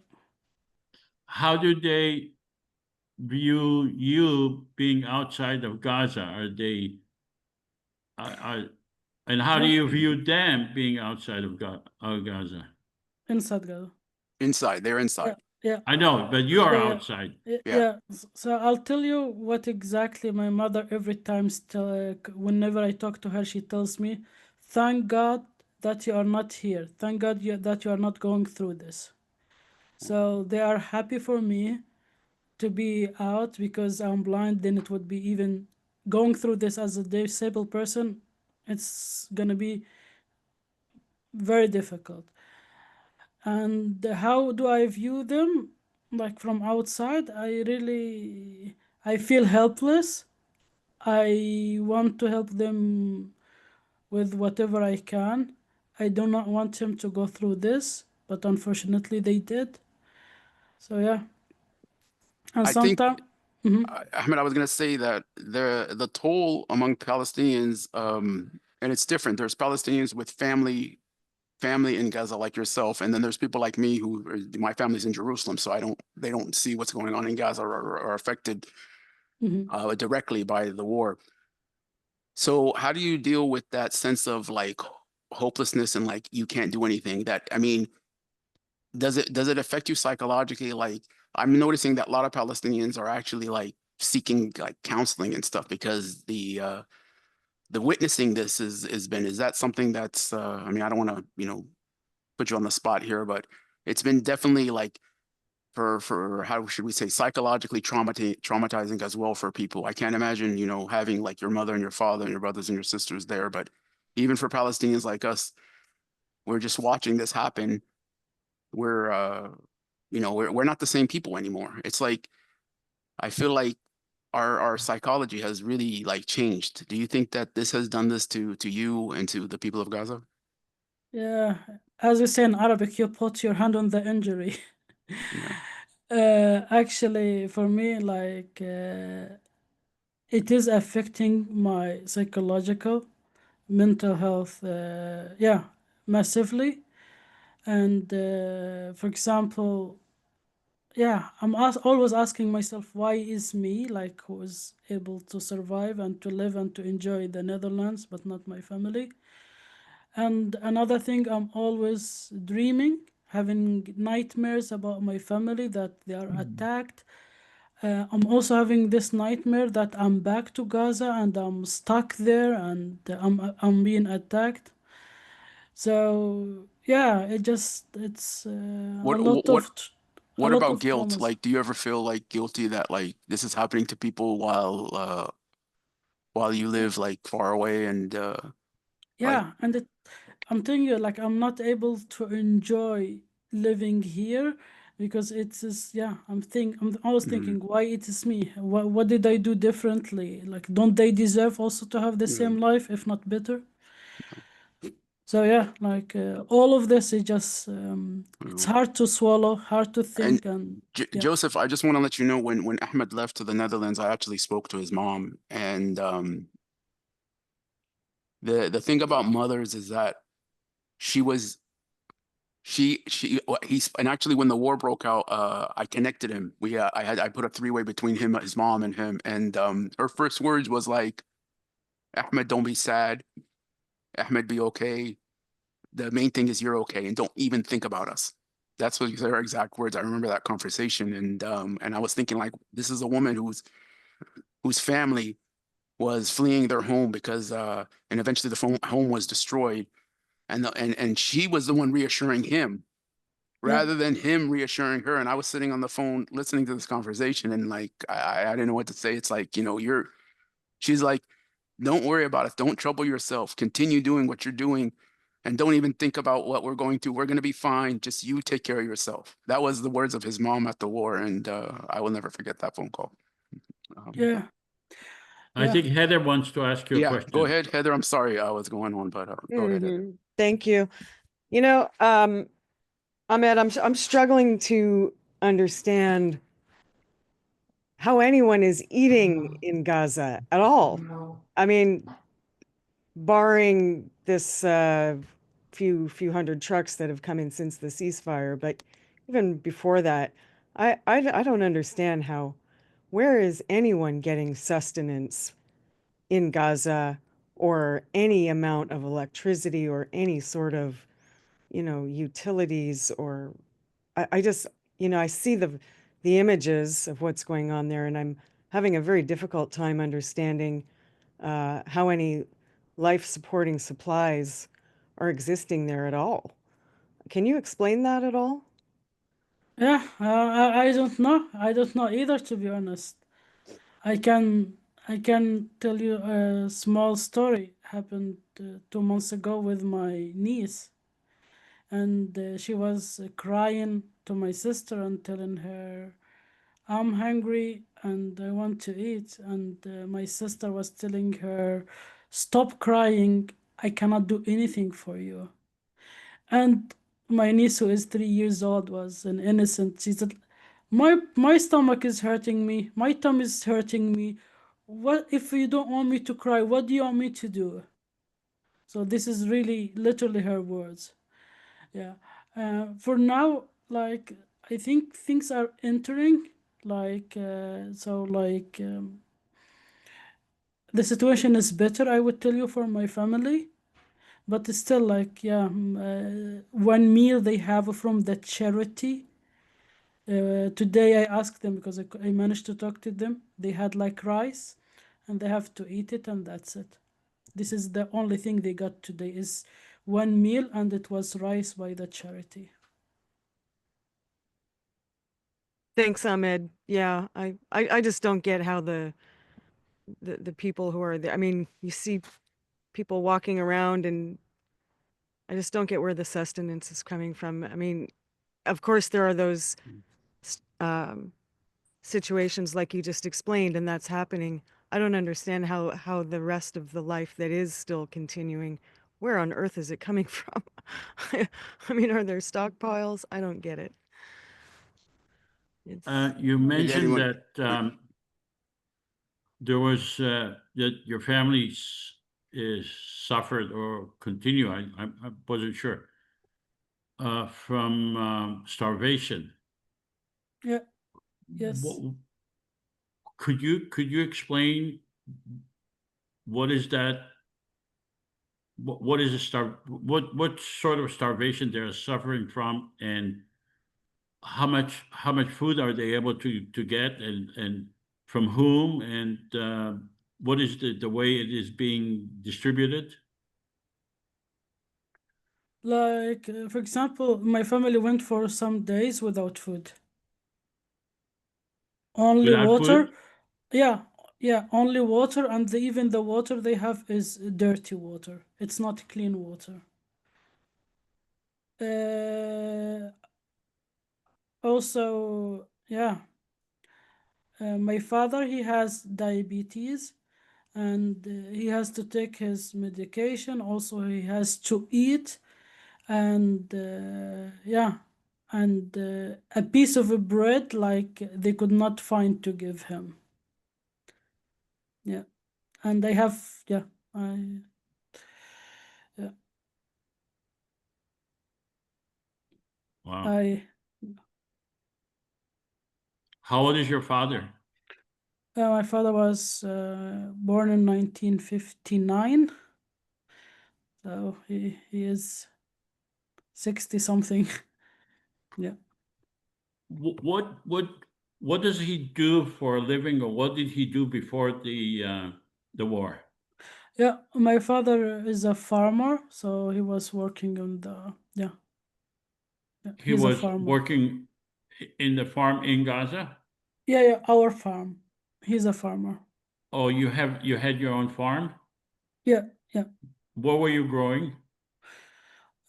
Everything. It is ways like, the farm was like sustaining what we need. So we would plant different things, then like potato, tomato, and other stuff like vegetables, and eat them, sell some. Yeah. And what happened to the farm during the war? Um, our house is still in the yellow zone. And last time when they checked on it, it was, everything was destroyed, the houses, and yeah, the plants. We have all of trees, all just like, yeah, And the farm, was the farm in the yellow zone? all the whole, because the farm is next to the house. So like, I- we lost everything, everything. Nothing is left. So he the- actually lives in the eastern part, so his entire home and land is still part of the what's called the yellow zone now. So Yeah, yeah, yes, it is, and and everything is different. your family is in Mawasi, right? My family is in Deir al-Balah, Deir in a al-Balah, okay, place, okay. yeah, but In the close to center. the Mawasi. It's very Yeah, yeah. close. It's in between. And I think they were displaced a few times, right? Because I know you told me your father went back and then he ended up going back to, We have been displaced like for 5 times. yeah. Okay. Um, Go ahead. I was going to give. Ahmed, when you have a society that is being starved and being bombed and being displaced, Hmm. it would seem to me that there would be a lot of anger inside within each other, competition for food, um, competition for survival. Yeah, and the gangs you heard about maybe in the news, yeah, they were the outcome of this. They were the result of this messed up situation. Yeah. What are you talking about? Uh, there was like some gangs were Oh, stealing the aids, and those gangs, just like normal people, got hungry, and yeah, and they start to steal, Mm. to act instinctively. Yeah. Yeah. now Israel. this Mm. So, where is Hamas in all of that? Are they being considered to the good guys or the bad guys? I'm sorry again. Where is Hamas in all of this? Did the general population consider Hamas to be the protectors or the bad guys that are not able to give protection and not able to give security? Uh, Actually, it depends. There are some supporters in Gaza. There are some people they don't like Hamas, and some people just they want to live. They don't really care. Yeah, so it that depends. Whom the are you it's, asking? sorry, Shlomo, real quick before I go move to Shlomo, I wanted because I want to follow up on that question that Joseph asked. Ahmed, there's been several polls taken in Gaza about that very question that Joseph asked. And it seems to me that the desperate situation seems to always pit the people of Gaza into supporting who's going to provide more stability and security. And when it's chosen between, these gangs, these criminal gang elements versus the security forces of Hamas now that are running around saying we're going to establish order, that this tends to bring increased support for the for elements of Hamas, because Hamas is the one that will say we're going to put these criminal gangs into check. And it's almost like a catch-22, because the criminal gangs are being supported by Israel, but then Hamas will come and say, well, we're not the best government, but at least we provide, no, extrajudicial killings and things like that. And do you see that happening, like, again, that they're in a sense being put into a position as, hey, we are the only people here that are going to stop the gangs, and we're the only people that are going to make sure that these gangs aren't going to, hijack your food and increase the price of the foods and things like that. When it comes to stability, yeah, people of Hamas they did this for a long time, and they were good at controlling these gangs and these like tribes. Okay. So yeah, I can give them this. Like they did well, because before they came, like in 2007, before those gangs and those tribes also were active, and the PA was not able to control them. Mhm. Okay. Yeah. Let's go So to Shlomo. Shlomo, do you had a question? And You if you guys guys, want to ask a question, raise your hands and I'll call on you guys. you guys ask all the questions.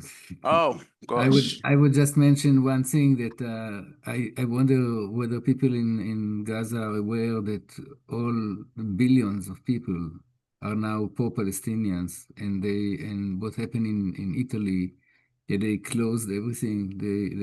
There was general strike and things like that. Is all for Palestine, and hopefully that will give the Palestinians in Gaza some hope.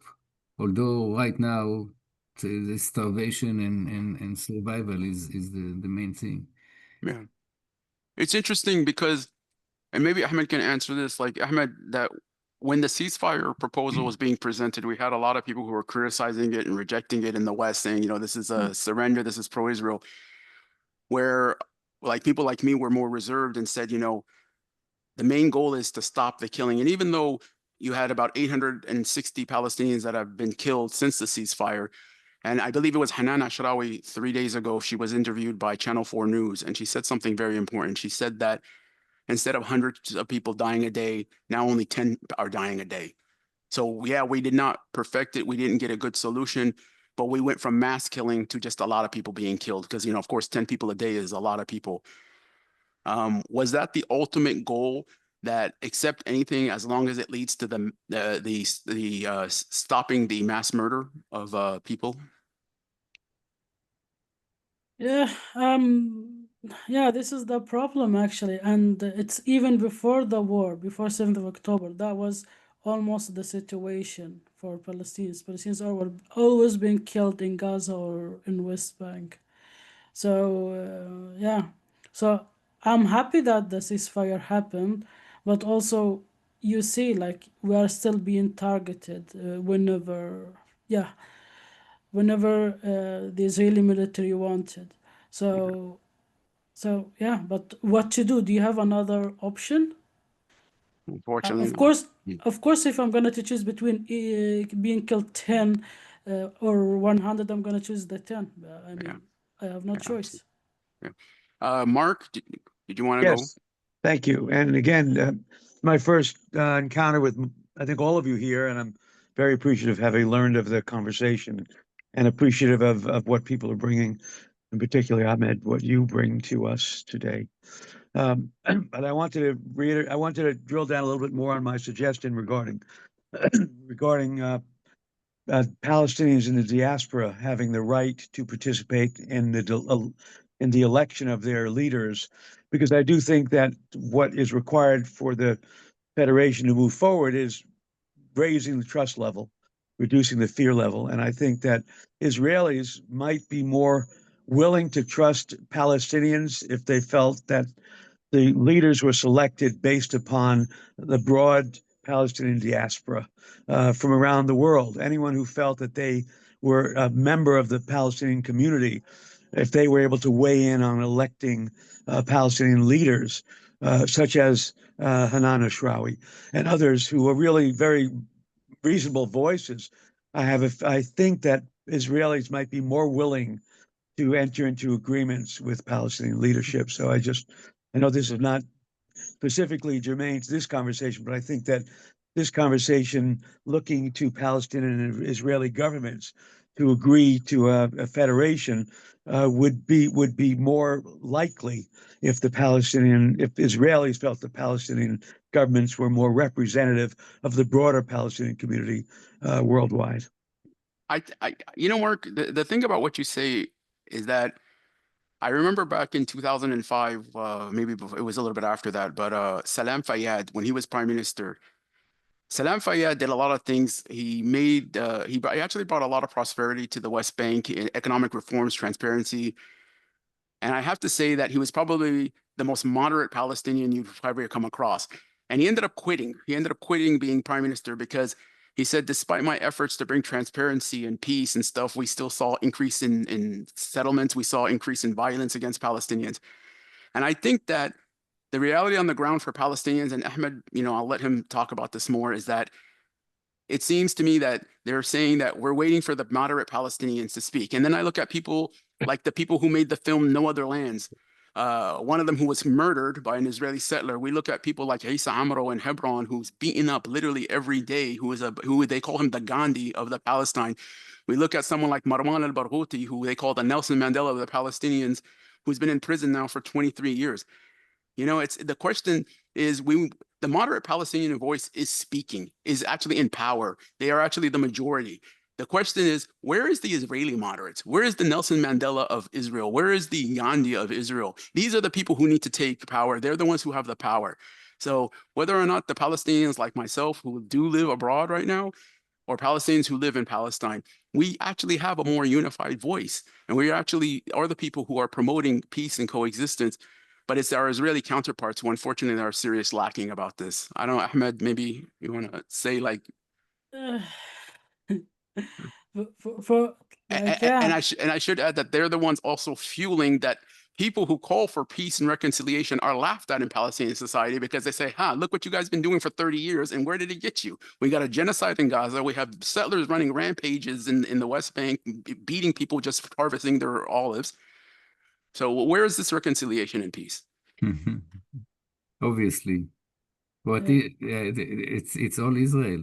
It's like the story, the fable about the wolf and the lamb who drink from the water in the stream, and the lamb is downstream of the wolf, and the wolf turned to the lamb and tells him, "You contaminate my water. That's very bad." And so the lamb said, "No, I'm downstream. How can it be?" "Well, your father." You insulted me 3 years ago and said I was born only 2 years ago. And she said, okay, it was your father. I said, no, I don't know who is my father. I said, you know what? I'm hungry. And that's Yeah, that was it. That Israel and the Palestinians. yeah. Sorry, go ahead, Ahmed. Did you want to comment on what Mr. What is it, Mark and I just said? Or Yeah, yeah, I feel like, yeah, no, trust is lost after all of what happened. And actually, moderate voices from the Palestinian party is also like, yeah, there are a lot, I agree with you, but also unappreciated by the Israeli party, and they are not giving, yeah, so let me yeah, ask you, Ahmed. yeah, It's of my course. opinion that even though the voices, both Israelis and Palestinians, seem to be more radical today, seem to be more like how Mhm. should I say this, more rejectionist today. Do you think, in my opinion, I think that if there is a change of reality on the ground, like for example, freedom of access, freedom to go to work, freedom to like, if lives were improved, things that could be done today, not things that would take 10, 15 years, but say, for example, like Palestinians were able to import and travel abroad, work and bring money and things and have freedom of movement and basically, no settlements and seizure of lands and stuff. Do you think that that would change Palestinians' mindset and make them more accommodating and toward peace and reconciliation? Definitely, definitely it would, but yeah, Okay. it would, but would they do that? And yeah, this So, is a question. and the example is, what did you think of the periods like you were there, and I believe you were there in Gaza during, for example, 2021, 2022. Remember how you said that there was actually a period where after the 2021 war, the agreement was made where more money came into Gaza. Some Gazans were able to enter Israel to work, earn a living, and come back to Gaza and spend it on their money. That was actually the quietest time in Gaza from 2021 and 2022. In fact, if you look at more Palestinians were killed in the West Bank for the first time during those time periods because we actually did see a period of stability. And this is why I say that economic conditions and the lives of people is a direct reflection of tranquility between the two people. That the more that you have people able to live, able freedom of movement, for example, why don't we see Palestinians coming out of the Galilee with knives and guns attacking Israelis? Why don't we see, it's like where you see more oppression, where you see more seizures and land grabbing and things like that, you tend to see more violence. Like there's a reason why Gaza is more violent than the West Bank, why Jerusalem is less violent than the West Bank, while the 48 territories are less violent than Jerusalem. So it's as clear as day for so many people, but yet I don't know why this is such a mystery for so many people. Because they don't want it. Yeah, Yeah, pretty okay. much, yeah. Yeah. All right, guys, I think it's time to conclude. We are Yeah. Thank you, almost Ahmed. Ahmed, good to see you, brother, and thank you so much for joining. thank you all, and thank you everyone. Like I said, November 9th, Ahmed, thank you for your time and your generosity and meeting me before, and hopefully you'll come to our next simulations. Yeah. We're not Thank going you. to have one on November 9, but we will have on the 23rd. Thank you, So Ahmed. we'll see you Thank you. then. Thank you so much for All right. allowing me to Thank you. speak. And thank you, Nasir, for everything. No right, problem. thank- Thank you. Always a pleasure to see you. Thank We'll you talk. all. We'll talk soon. Thank We'll you, talk soon. Ahmed. Thank you for coming.